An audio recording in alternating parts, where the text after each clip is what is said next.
Charlotte, what's your kind of views in terms of where this new government goes next? We know that there are lots of deep problems that the Labour government is facing. I mean, so much. It's a very, very bad inheritance. But, what do you think is the sort of first steps Labour should do to sort of change the culture within government? I'm not in a sort of Dominic Cummings way, but just to sort of, get going, really. Well, I think the thing that fills me with optimism is the fact that we're already starting to see them do that. I think it's been a great first few days in office. I think Keir has been very self-assured. Initial press conference, Downing Street speech, his at the NATO summit this week. We've seen Rachel Reeves really kind of setting out clearly her expectations of the Treasury under her leadership and what that will mean for how she intends to help lead and deliver one of the kind of the core components of Labour's manifesto, which is on housing and planning reform and the integration and centrality of that to growth, as we heard Ryan talk about. So I think, we talk a lot about new governments getting a honeymoon period. And I think what Labour's doing is really kind of trying to bed in a belief and momentum that will carry them through and give weight to that, rather than just relying on the idea that we've had a change of government and that's kind of enough to see some of this stuff happen. So that's like tick number one. I think tick number two is that, as Sam set out in relation to his new book, the state is crying out to be reinvigorated, if not reimagined. And I do think that fresh, cohesive leadership that Keir is now bringing with his team to Whitehall and beyond, in terms of the relationship and signalling with inviting the mayors to Downing Street early on.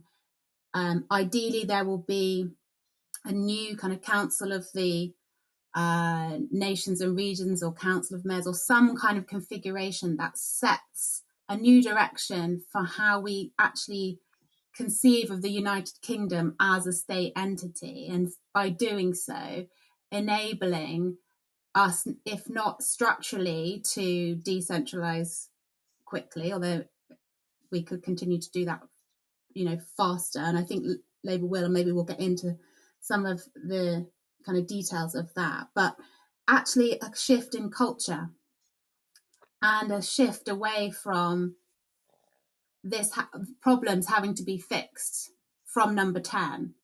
But I think what that's going to have to do is rely upon a really innovative new approach to governance, and a walking a tightrope between demonstrating grip and assurance, which is what they've done so far, and then allowing for authority to be exuded while still kind of creating space for challenge internally within the party, internally within government, and so forth, of the type that you talked about when you're thinking around what role MPs could play from the backbenches or within select committees. So I think Keir's approach to leadership will have to give sufficient space, because you can be very tightly disciplined during a campaign and ideally during opposition, but real policy development and delivery needs a rich debate.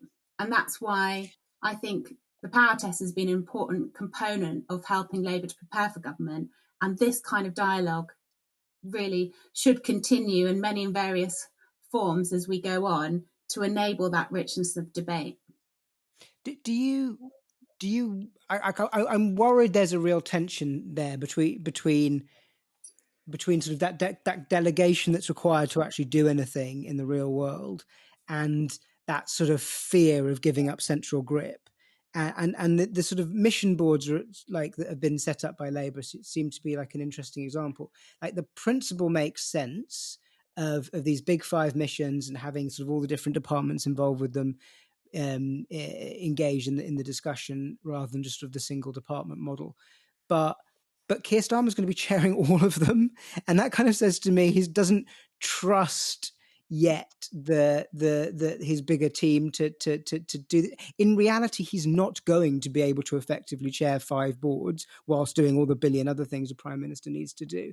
So it's just a sign he hasn't quite yet realised the extent to which the job, as perhaps previous prime ministers have tried to do it, isn't really doable anymore, and he's going to have to find ways to share the load. Sure, totally, that tension's there. I guess it's that kind of a tension between leadership and micromanagement, and he's going to have to learn it fast. But to your point on mission boards, I remember when I was in Cabinet Office, David Cameron was Prime Minister, and he was chairing every kind of cabinet subcommittee there was going in order to try and give that authority and legitimacy, and that he was taking an issue seriously. And he fell foul of that same problem, that you just can't do it all. And even if when he's chairing a group, that doesn't necessarily mean then the system falls into place. And we heard Tony Blair talk about that at the TBI conference just this week.